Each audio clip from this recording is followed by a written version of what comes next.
Inspiration for the start of the company was the discovery of a very impactful platform technology.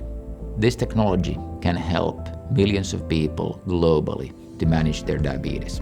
We wanted to find the best possible collaborator, someone who has done this many times in the past, who has vast experience of creating medical grade devices which are FDA approved or approved in the EU, for example. And then, of course, experience of CGMs, experience of confirming the usability and manufacturability in very large scale, and of course driving the compliance. We used two critical criteria to choose the CDMO.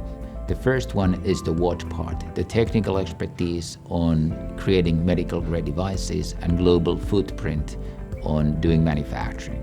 Second critical criteria choosing the CDMO is the how part. What kind of a culture and ways of working our collaborator would have. So those are the two critical factors that we considered. Our collaboration with Phillips Medisize has exceeded our expectations.